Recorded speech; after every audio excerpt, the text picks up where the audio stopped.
بسم الله الرحمن الرحيم والحمد لله رب العالمين والصلاة والسلام على رسول خير خلقه محمد وعلى آله وصحبه أجمعين.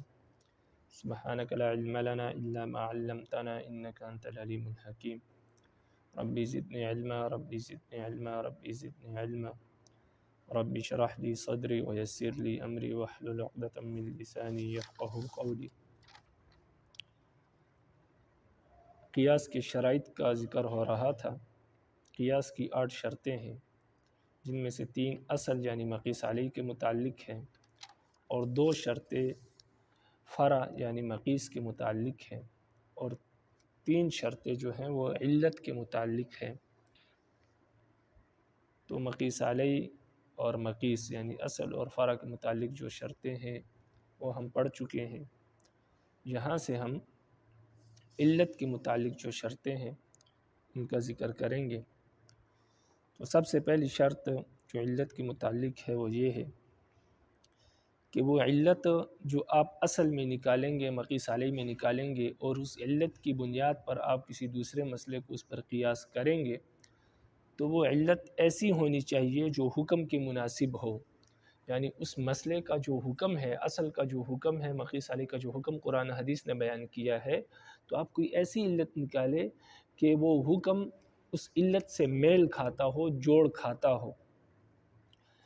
پھر اس علت کی بنیاد پر کسی دوسرے مسئلے کو اس پر قیاس کر سکتے ہیں۔ اگر کسی دوسرے مسئلے میں بھی وہ علت پائی جاتی ہو تو پھر وہ حکم اس مسئلے پر بھی لگا دیا جائے گا۔ لیکن اگر علت ایسی نہیں نکالی مجتہد نے یا مسئلہ نکالنے والے نے، قیاس کرنے والے نے ایسی علت نہیں نکالی جو حکم کے مناسب ہو، تو ایسی صورت میں پھر کوئی دوسرا مسئلہ اس پر قیاس اگر کریں گے تو وہ قیاس مال فارغ ہوگا، قیاس درست نہیں ہوگا۔ مثال کے طور پر قرآن مجید نے شراب کو حرام قرار دیا ہے، انگور کے شراب کو۔ اب اس کی علت کیا ہے، سبب کیا ہے؟ تو شراب میں ایک تو نشہ ہوتا ہے، اسی طرح شراب کا ذائقہ کڑوا ہوتا ہے۔ اب مجتہدین نے علت نکالی ہے کہ نشہ ہونا، کہ شراب میں نشہ ہے اس لیے قرآن مجید نے اس کو حرام قرار دیا۔ اب جس چیز میں شراب کے برابر نشہ ہوگا جیسے کھجور وغیرہ کی شراب، تو وہ بھی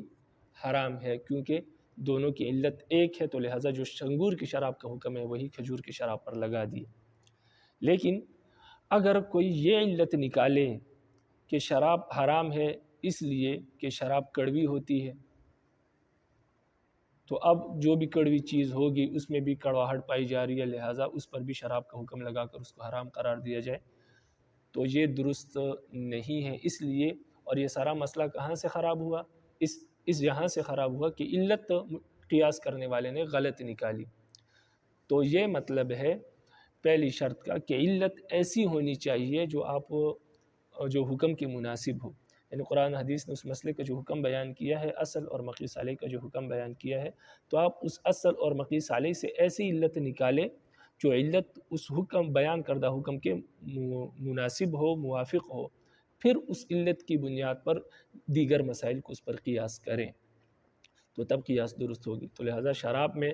نشہ جو ہے وہی وہ علت ہے جو اس حکم کے مناسب ہے، کہ نشے میں انسان کو اپنے آپ کی خبر نہیں رہتی اور حلال حرام کی تمیز نہیں رہتی۔ اس بنیاد پر قرآن نے شراب کو حرام قرار دیا ہے، تو لہٰذا جس چیز میں شراب کے برابر نشہ ہوگا وہ چیز بھی حرام ہوگی۔ تو یہ حکم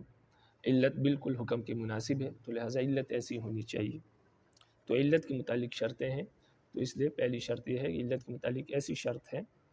علت ایسی ہونی چاہیے مسئلے میں جو نکالے کہ وہ اس بیان کردہ حکم کے مطابق اور مناسب ہو۔ نمبر 2،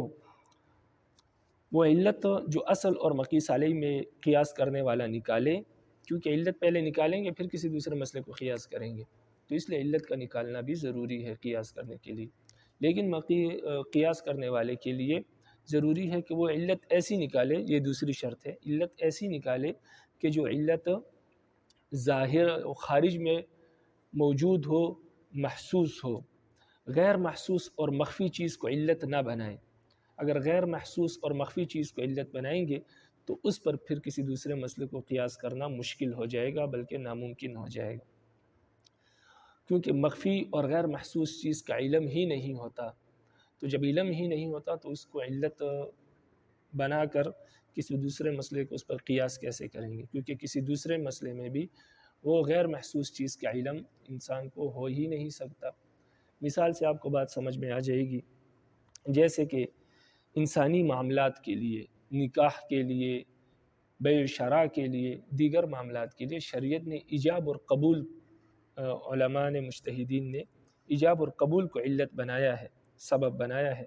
کہ نکاح تب ہوگا جب انسان ایجاب اور قبول کرے، بیع و شراء تب درست ہوگی جب انسان ایجاب اور قبول کرے، یعنی ایک آفر دے اور دوسرا اس آفر کو قبول کر لے۔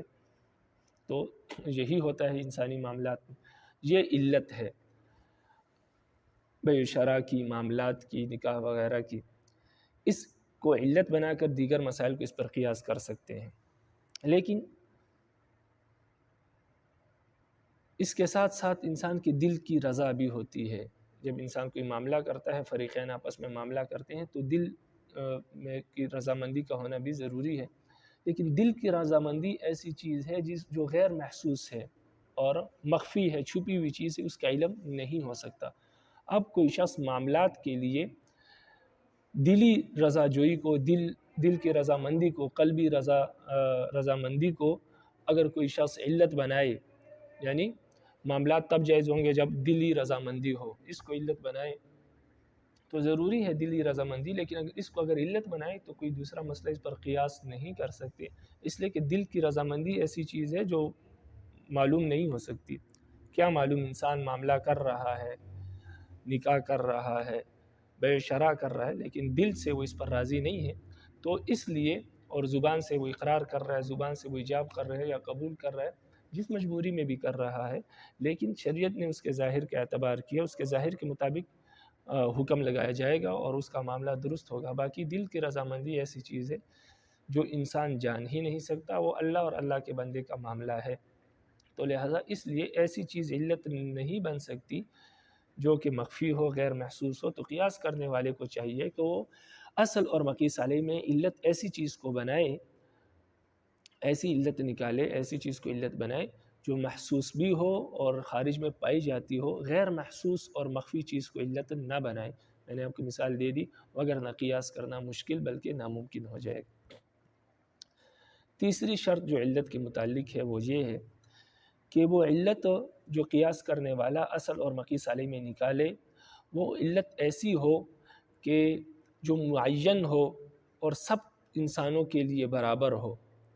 افراد اور احوال کے اعتبار سے بدلتی نہ ہو، معین علت ہو۔ مثال سے آپ کو بات سمجھ میں آ جائے گی، جیسے سفر میں نماز قصر کرنی پڑتی ہے، یعنی 4 رکعت والی نماز جو ہے وہ 2 رکعتیں پڑھنی پڑتی ہے، تو اس کی علت کیا ہے؟ تو اس کی علت مجتہدین نے یہ نکالی ہے کہ اس کی علت ہے سفر کی جو کیا ہے فاصلہ ہے،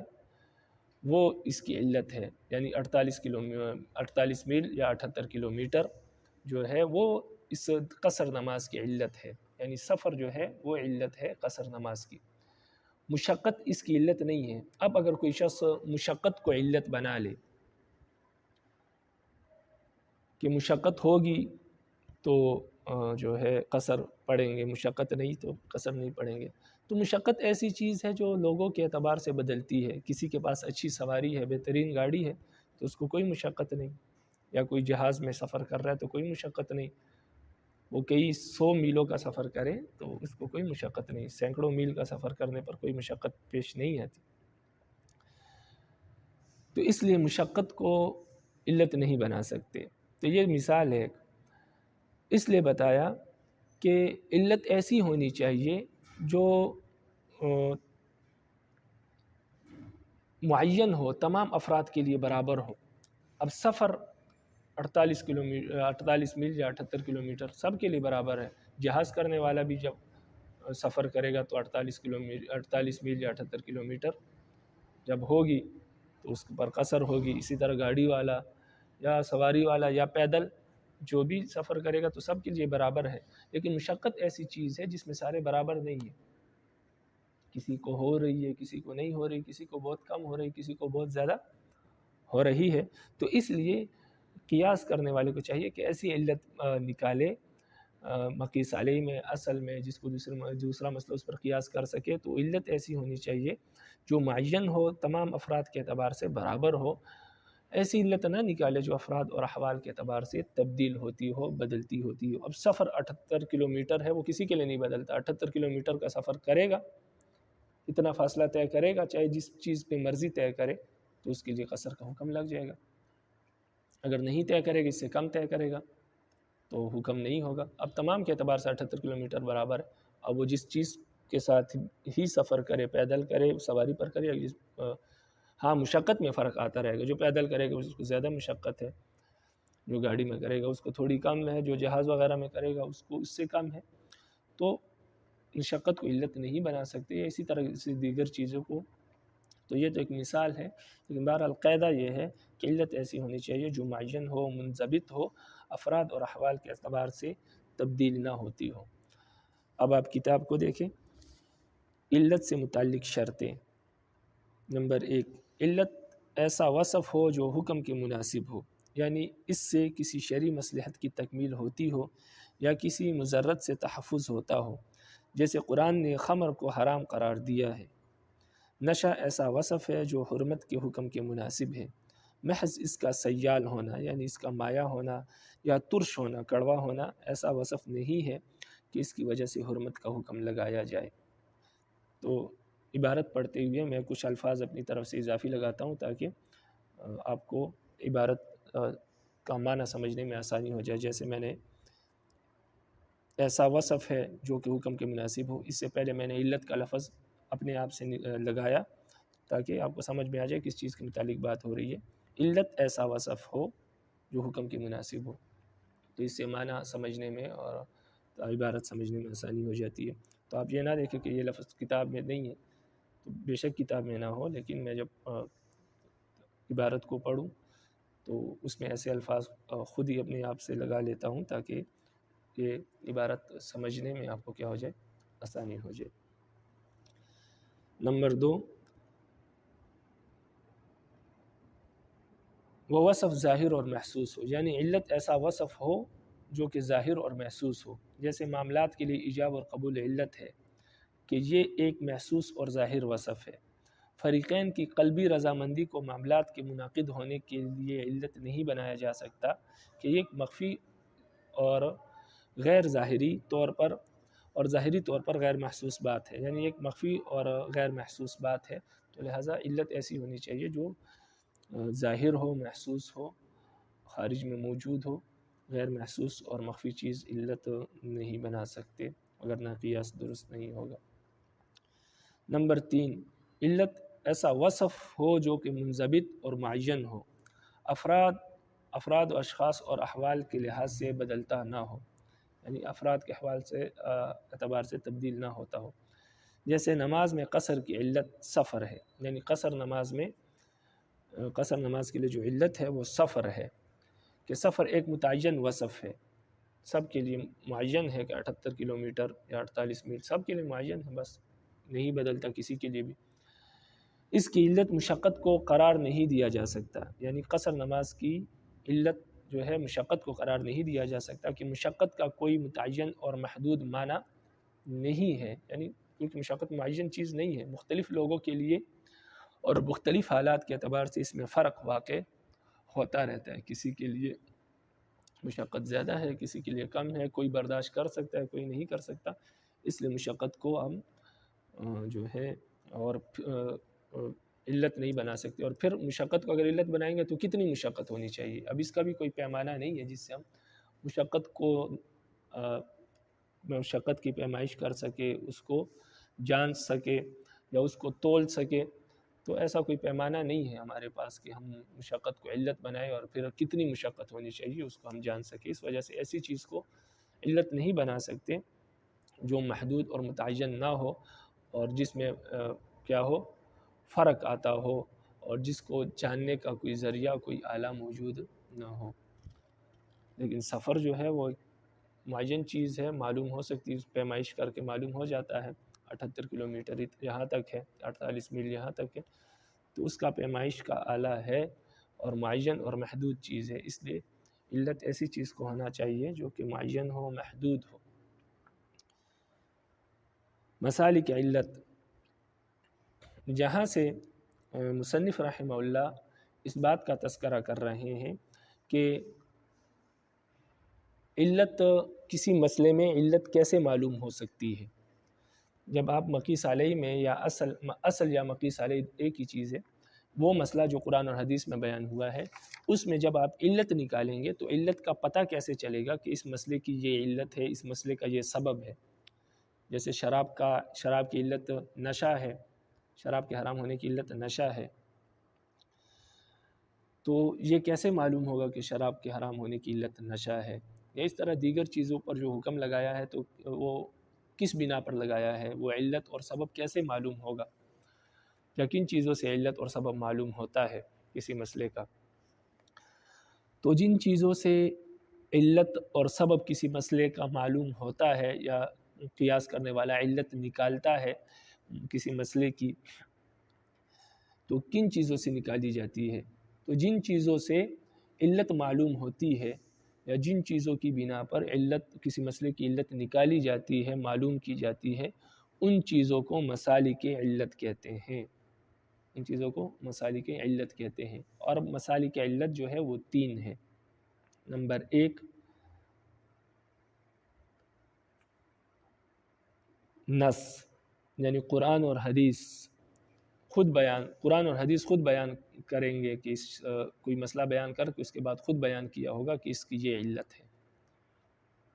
یعنی قرآن اور حدیث کوئی مسئلہ بیان کرنے کے بعد خود بتا دے گی، قرآن یا حدیث خود بتا دے گا، قرآن کی آیت یا حدیث خود بتا دے گی کہ یہ مسئلہ جو بیان ہوا ہے قرآن میں یا حدیث میں، اس کی یہ علت ہے، اس مسئلے کا سبب یہ ہے۔ تو پہلی مسالک علت میں سے پہلی چیز جو ہے وہ نص ہے، یعنی قرآن اور حدیث بتاتی ہے کہ اس مسئلے کی یہ علت ہے۔ اس کی مثال جیسے قرآن مجید حدیث میں ہے کہ بلی کا جو جوٹھا ہے وہ جو ہے ناپاک نہیں ہے، پاک ہے۔ بلی کا جوٹھا پاک ہے۔ انہا لیست بنجس، نبی علیہ السلام نے فرمایا بلی کا جوٹھا نجس نہیں ہے، ناپاک نہیں ہے، یعنی پاک ہے۔ کیوں پاک ہے؟ آگے علت بیان کی، انہا من الطوافین علیکم والطوافات، اس لیے کہ یہ جو بلی ہے یہ آپ کے گھروں پر چکر لگاتی رہتی ہے، یہ گھروں میں پھرتی رہتی ہے، تو اس سے برتنوں کو بچانا، پانی کو بچانا یہ ممکن نہیں ہے۔ یہ کہیں بھی، کیونکہ آج کل کے گھر نہیں، یہ جو گاؤں دیہات کے گھر ہوتے ہیں جہاں پر عرب رہتے تھے تو وہ گاؤں دیہات ہی تھا، مکہ یا مدینہ، تو اس وقت جو ہے چھوٹی چھوٹی دیواریں ہوتی ہے اور برتن پڑے ہوتے ہیں، اور پھر پانی بھی وہاں پر نہ ہونے کے برابر ہے، تو اگر پلی منہ ڈال لے تو پھر پانی اور کہاں سے لائے؟ تو اس لیے نبی علیہ السلام نے فرمایا کہ یہ بلی جو ہے یہ تو گھروں میں پھرتی رہتی ہے، اب اس سے بچنا تو اور اپنے برتنوں کو بچانا ممکن نہیں ہے، اس وجہ سے اگر یہ کسی برتن میں منہ ڈال لے تو اس سے وہ برتن اور وہ پانی وغیرہ ناپاک نہیں ہوتا، یعنی اس کا جوٹھا پاک ہے۔ تو علت کیا ہے اس کے پاک ہونے کی؟ اس کے بلی کے جوٹے کے پاک ہونے کی علت نبی علیہ السلام نے یہ بیان کی کہ یہ گھروں میں پھرتی رہتی ہے۔ تو دیکھیں اس حدیث نے حکم بیان کیا پہلے کہ بلی کا جوٹا پاک ہے، ناپاک نہیں ہے، پھر اس حکم کی علت بیان کی، سبب بیان کیا کہ کیوں پاک ہے، ناپاک کیوں نہیں ہے، تو اس کی علت بیان کی کہ یہ گھروں میں پھرتی ہے۔ جب علت خود نص نے بیان کی، یعنی حدیث نے خود علت بیان کی، تو پھر مجتہدین نے اس علت کی بنیاد پر دیگر چیزوں کے جوٹے کو بھی بلی کے جوٹے پر قیاس کیا، یعنی چوہے وغیرہ کے جوٹے کو یا اسی طرح زمین کے جو کیڑے مکوڑے ہیں ان کے جوٹے کو قیاس کیا بلی کے جوٹے پر۔ اور قیاس کا منشا یہی ہے کہ جس طرح بلی گھروں میں پھرتی رہتی ہے، اس سے اپنے برتنوں کی حفاظت اور اپنے برتنوں کو محفوظ کرنا اس سے ممکن نہیں ہے، اسی طرح چوہے وغیرہ سے اور جو ہے دیگر حشرات الارض جو ہے ان سے بھی اپنے برتنوں کو محفوظ کرنا اور اپنے پانی وغیرہ کے برتنوں کو محفوظ کرنا ممکن نہیں ہے، اس لیے کہ جس طرح بلی گھروں میں چکر لگاتی ہے، یہ چیزیں بھی گھروں میں پھرتی رہتی ہے، چکر لگاتی ہے، تو اس لیے جو بلی کے جھوٹے کا حکم ہے وہی ان کے جھوٹے کا حکم۔ تو یہ علماء نے مجتہدین نے قیاس کیا اس علت کی بنیاد پر۔ اسی طرح دوسری مثال اس کی یہ ہے کہ جیسے قرآن مجید میں آیا ہے کہ وَالسَّارِقُ وَالسَّارِقَةُ فَاقْطَعُوا أَيْدِيَهُمَا، سورہ مائدہ آیت نمبر 38۔ اس آیت میں نبی رب العالمین نے فرمایا کہ چور کرنے والا اور چوری کرنے والی دونوں کے ہاتھ کو کاٹا جائے گا، یعنی دونوں کے دائیں ہاتھ کو کاٹا جائے گا۔ اب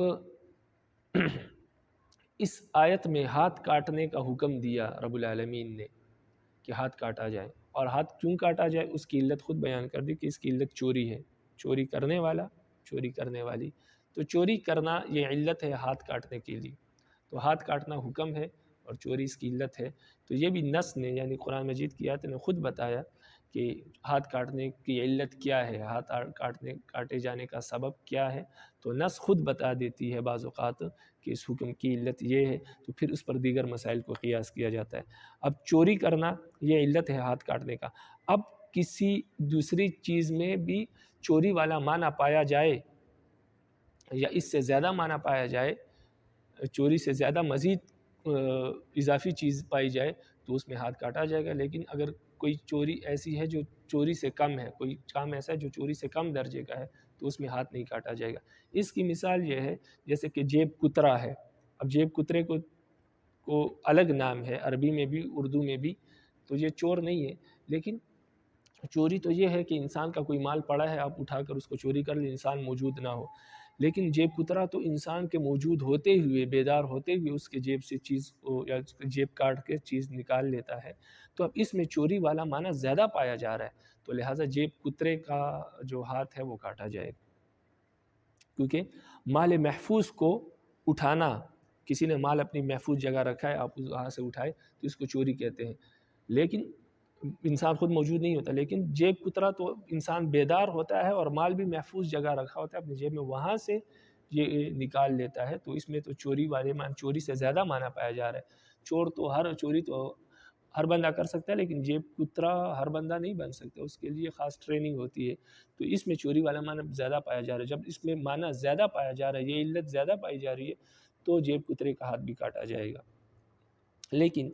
جو کفن چور ہے جس کو نباش کہتے ہیں عربی میں، کفن چور ہے تو اس کا ہاتھ نہیں کاٹا جائے گا، اس لیے کہ کفن چوری جو ہے وہ اس میں چوری والا معنی زیادہ نہیں پایا جا رہا، کیوں؟ اس لیے کہ کفن جو ہے وہ محفوظ نہیں ہوتا، کیونکہ قبرستان میں چھوڑ آتے ہیں لوگ، اب اس کی حفاظت کرنے والا کوئی نہیں ہوتا۔ چور تو یہ ہے کہ کسی جگہ بندے نے مال رکھا ہوا ہے بینک میں یا کسی جگہ، وہاں پر محافظ ہے، محافظوں سے بچ کر یا محافظ جب نہ ہو یہ موقع دے کر اس مال کو اٹھا لے، لیکن کفن وغیرہ تو قبرستان میں مردے کو دفن کر کے آ جاتے ہیں، وہاں کوئی نہ چوکیدار ہوتا ہے نہ اس کی کوئی حفاظت کرنے والا ہوتا ہے، کفن چور جو ہے وہ قبر کھود کر کفن اٹھا لیتا ہے۔ تو اب کفن چوری جو ہے، کفن چور جو ہے اس کا ہاتھ نہیں کاٹا جائے گا، اس لیے کہ کفن کے چرانے میں جو چوری والا معنی ہے وہ بہت کم پایا جا رہا ہے، کیونکہ مال محفوظ نہیں ہوتا جو انسان اٹھاتا ہے، چور اٹھاتا ہے کفن چور، تو اس لیے اس کا ہاتھ کاٹا نہیں جائے گا۔ تو بات یہ ہو رہی تھی کہ جن چیزوں سے علت معلوم ہوتی ہے ان میں سے مسالک علت میں سے سب سے پہلی چیز وہ نص ہے، کہ یعنی قرآن اور حدیث خود بتا دیتی ہے کہ اس مسئلے کا حکم جو ہے وہ اس وجہ سے ہے، یعنی اس مسئلے کی علت اور اس مسئلے کا جو سبب ہے وہ یہ ہے، یعنی اس حکم کا سبب، اس حکم کی علت یہ ہے۔ تو ہاتھ کاٹے جانے کا حکم جو ہے وہ چوری ہے، قرآن نے خود بتایا، اسی طرح بلی کے جھوٹا پاک ہے،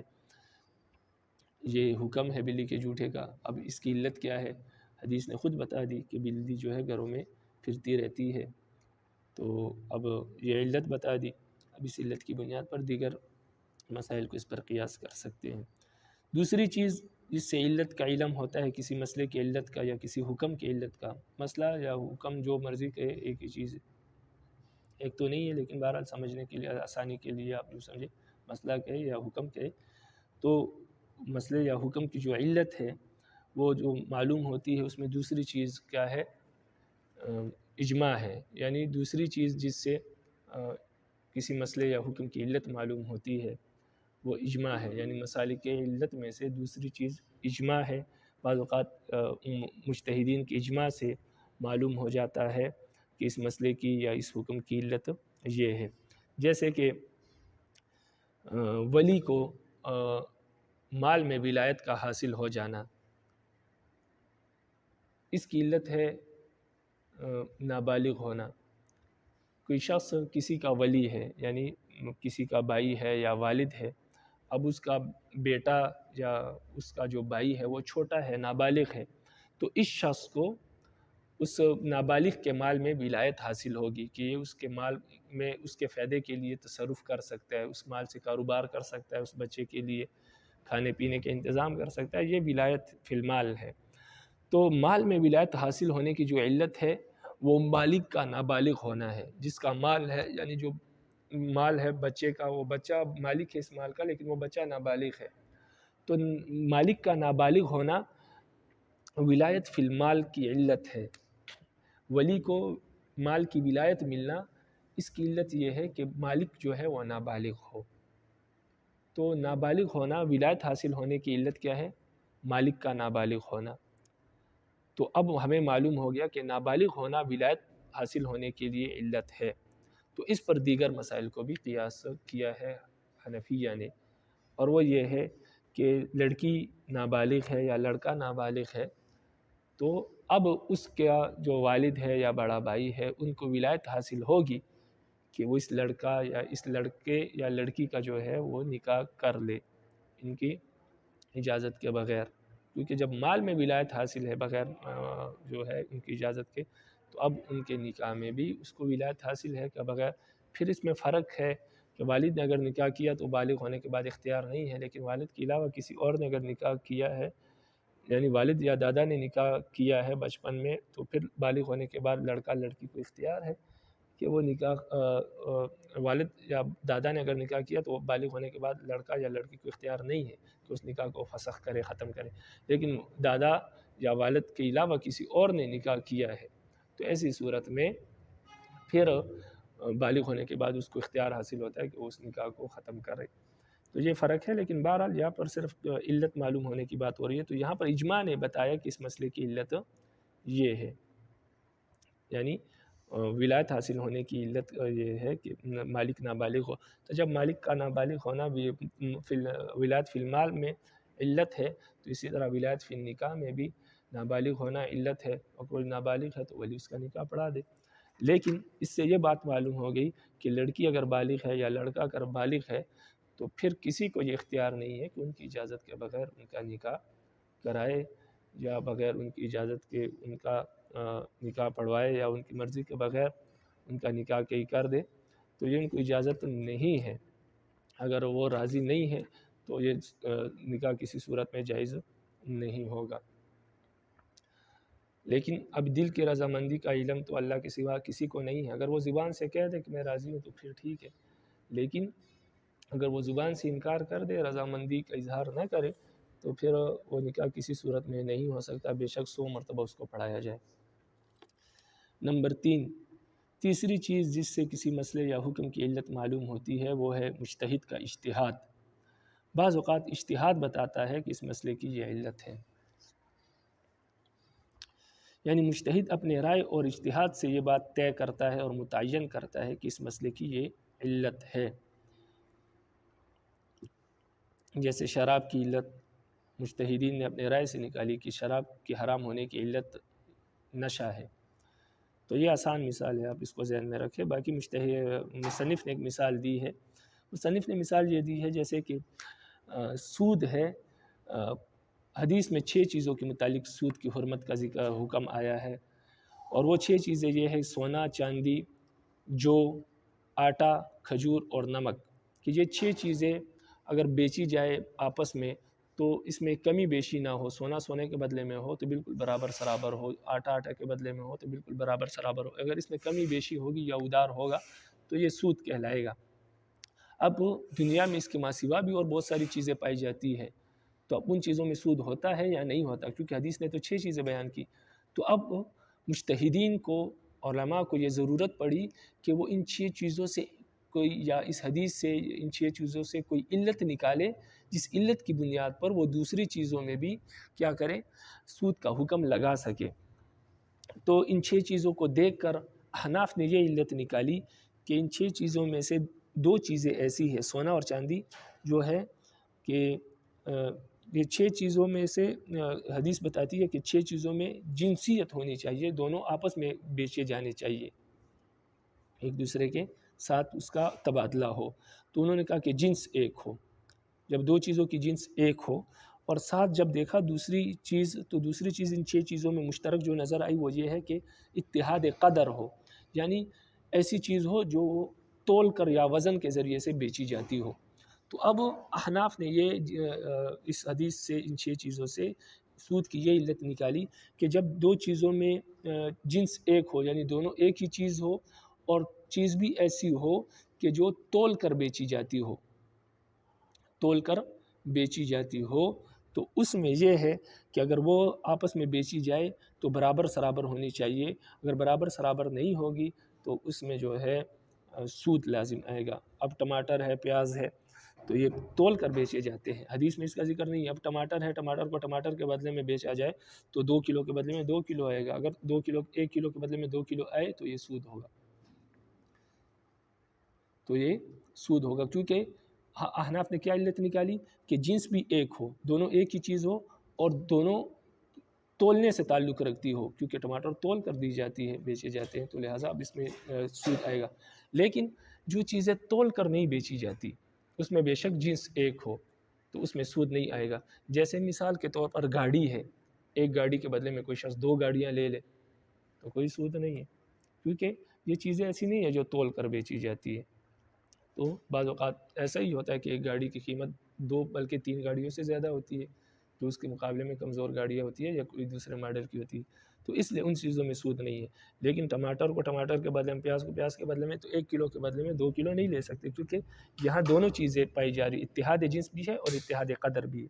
بعض علماء نے جیسے امام شافعی رحمہ اللہ نے اس حدیث سے یہ علت نکالی سود کی کہ سود کی علت ہے ان 6 چیزوں کو دیکھ کر ثمنیت اور طعمیت، کہ ایسی چیز ہو جو ثمن بننے کی صلاحیت رکھ سکتی ہو، یعنی جس سے آپ کوئی چیز خرید سکتے ہو.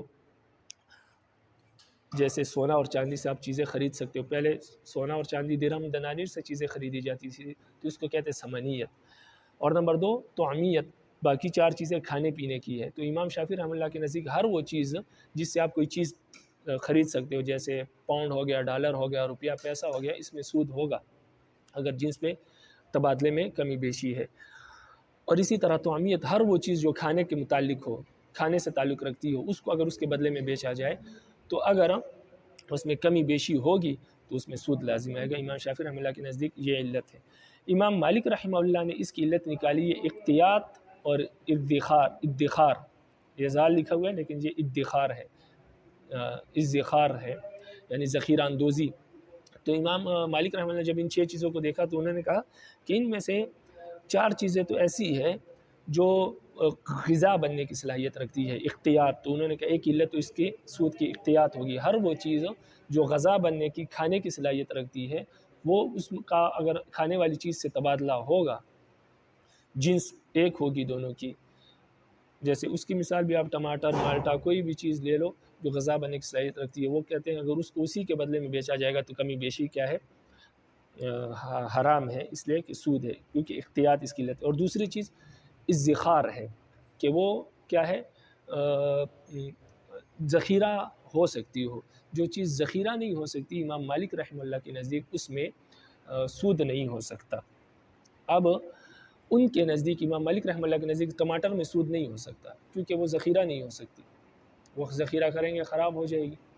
تو ان کے نزدیک 2 چیزیں جب پائی جائے کسی چیز میں کہ احتیاط بھی ہو، ذخیرہ بھی ہو سکتی ہو، اور ساتھ وہ غذا بننے کی صلاحیت بھی رکھتی ہو. تو اب امام شافعی رحمہ اللہ کے نزدیک ان چیزوں کو دیکھ کر اب ہمارے نزدیک جو ہے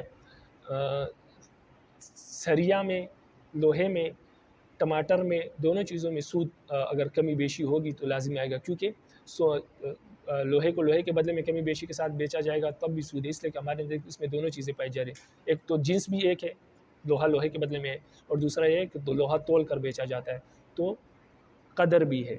اس کو کہتے ہیں قدر، تو قدر مال جنس دونوں چیزیں پائی جا رہی ہیں، تو لہٰذا لوہے کو لوہے کے بدلے میں بیچا جائے گا تو احناف کے نزدیک سود لازم آئے گا، جائز نہیں ہے۔ امام شافعی رحمہ اللہ کے امام مالک رحمہ اللہ کے نزدیک بھی امام شافعی رحمہ اللہ کے نزدیک اور امام مالک رحمہ اللہ کے نزدیک اس میں سود لازم نہیں آئے گا، کیونکہ امام شافعی رحمہ اللہ کے نزدیک سریہ جو ہے وہ ثمنیت نہیں ہے، اس سے آپ کسی چیز کو خرید نہیں سکتے، لوہے سے آپ کسی چیز کو خرید نہیں سکتے، اور دوسری طعامیت یعنی یہ کھانے پینے کی چیز بھی نہیں ہے، تو لہٰذا دوسری چیز بھی نہیں پائی جا رہی۔ امام مالک رحمہ اللہ کے نزدیک اگرچہ سریہ ذخیرہ تو ہو سکتا ہے، لیکن لوہا ذخیرہ تو ہو سکتا ہے لیکن یہ غذا بننے کی صلاحیت نہیں رکھتا، تو اس لیے ان کے نزدیک بھی اس میں سود نہیں ہو سکتا۔ جہاں تک ٹماٹر کی بات ہے تو ہمارے نزدیک اس میں بھی کیا ہے سود ہے اگر کمی بیشی کے ساتھ بیچا جائے، اور امام شافعی رحمہ اللہ کے نزدیک بھی اس میں کیا ہے سود ہے، لیکن امام مالک رحمہ اللہ کے نزدیک اس میں سود نہیں ہے، اس لیے کہ وہ ذخیرہ نہیں ہو سکتی۔ باقی سریہ جو ہے غالباً امام شافعی رحمہ اللہ کے نزدیک اس میں سود آ سکتا ہے، اس لیے کہ وہ منیت اس میں آ رہی ہے ایک لحاظ سے، لیکن بہرحال سمجھانے کے لیے آپ کو میں نے یہ تفصیل کر دی کہ بعض اوقات مجتہد اپنے رائے سے کسی کے لیے کسی حکم یا کسی مسئلے کی علت متعین کر دیتا ہے، اور پھر اس علت کی بنیاد پر دیگر مسائل اس پر قیاس ہوتے ہیں، تو یہاں پر بھی اپنے اجتہاد سے مجتہدین نے ان 6 چیزوں کو دیکھ کر علت متعین کی۔ اب اس کے ماں سوا دنیا میں جتنی بھی چیزیں احناف اپنے قدر مال جنس کو دیکھتے ہوئے اگر ان چیزوں میں قدر مال جنس دونوں علتیں پائی جاتی ہے تو احناف اس پر سود کا حکم لگاتے ہیں اگر اس میں کمی بیشی